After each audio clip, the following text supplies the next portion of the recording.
Do you see here? Hi guys and gals, hope you're well. Yes, okay, it's in focus. It's dark outside. It always shows a little bit less when I'm filming like this, but it's starting to get dark. Well, today is Tuesday, yeah. Oh, and as you can see, walking home from work, and if you, like I said there earlier, if you saw how dark it really was, it's you can tell that it's after 5 or something over here in PM. So it's been a kind of a, I was going to say a long day in a way, because at work I've been asked to, for 2019, to take care of the annual course that we give to the employees. So in this case, it's a hygiene course, and I'll be giving my own. Oh, there you are. You see, the kids have fun. You know, they hear somebody speaking English or what, and they say, "Oh man." Anyway, yeah. So the hygiene course. I thought of talking about case studies of foodborne diseases, and just kind of like, you know, what makes them, even if you think you might have good hygiene, how come there can still be some foodborne diseases? At least I'm trying to get away so I don't have all the lights and the, yeah, okay, anyway. And I saw an example when I was in Ireland last week, where I went to a sandwich shop. I won't name it. Some people are jogging here. So I went to a sandwich shop, and there were 2 employees. One was, what is going on here? Okay, so there were 2 employees. One that normally would have been at the cash and they're ordering was in the back room, and one was making sandwiches.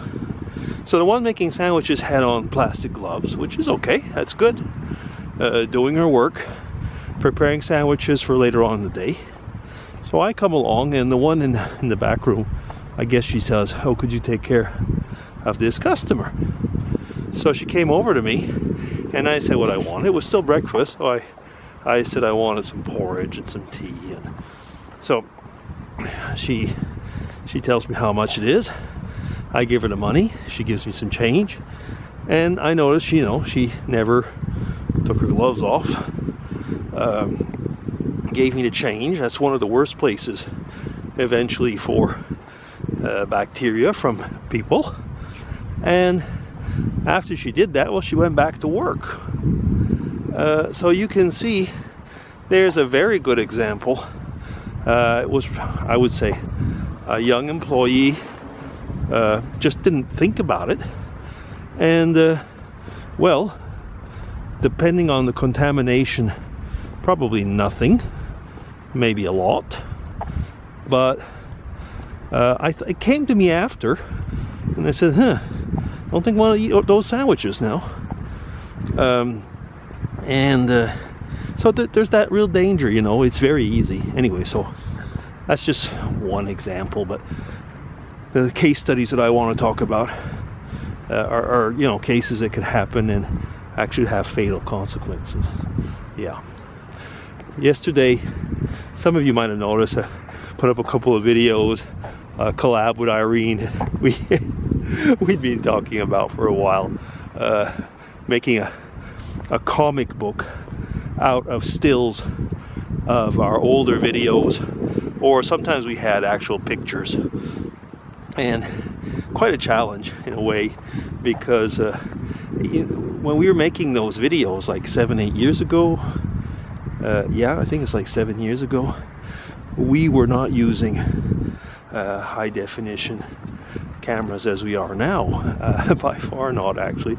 We were often making our videos with 480 instead of like 1920 and so on. So sometimes the stills are pretty grainy, Sometimes it adds a bit of charm to the whole thing. But what is particularly interesting when you're doing something like that, when we were making those, well, the superhero series, so the Super Tweetness, which was the superheroine. Of course, I mean, we were doing those things in the house, in the apartments. We had the backgrounds that we had, and we did a fun job. You know, it was just to have fun. I was going to say, like, 2 kids from our age, you know, from the comic book age, and basically also I like to say, like, the campy Batman age and so on.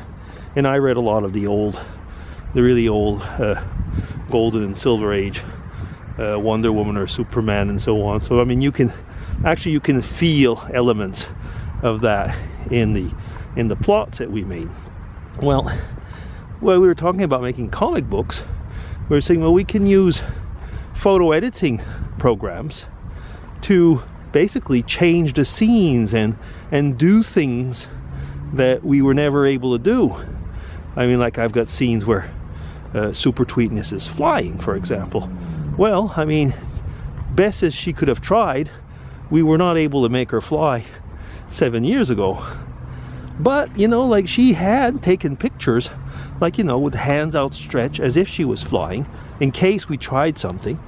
But, for example, in that picture, there's a fist missing. So if you look at the pictures in the comic book, you'll see that the fist is either hidden behind a cloud, or, you know, things like that. So, and then there's the other thing is that, but people don't realize that, but pictures are 2-dimensional. So you can't just turn somebody to the side, or if the head's not looking to the side.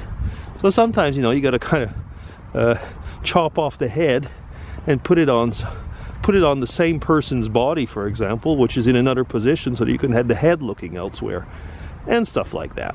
So, you know, it was just kind of like, there's a lot of playing around. Another thing, actually, when we got into discussions with this collab, is that you can actually make, like, more complex scenes or complex emotions, actually, because you can, you know, put like I said, the people in different scenes and so on.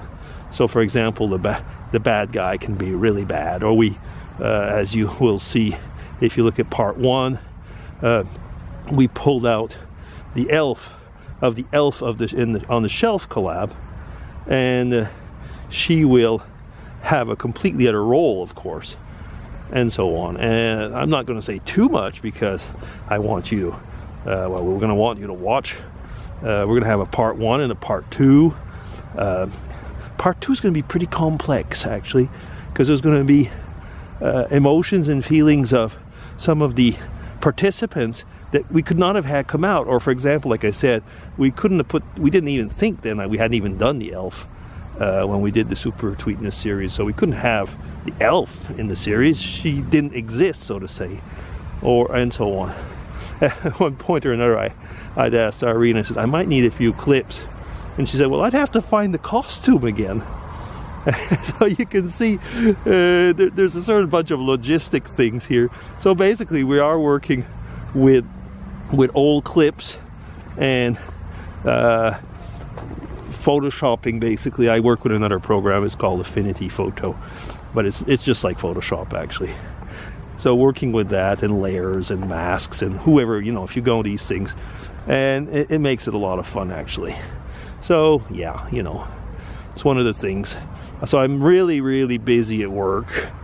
So that kind of takes a little bit of, I was going to say, things off. Of course, I mean, this collab has been, it's been going on for a while, in a way. It was putting things together and, you know, discussing, throwing photos one way or possibilities and discussion. So that's the whole thing about a collab. So I see I'm coming up to 9 minutes 30, so I should stop here. Otherwise, this video will be too long. So I hope you have a good week. And that'll be DC signing off. Take care, everybody. Bye-bye.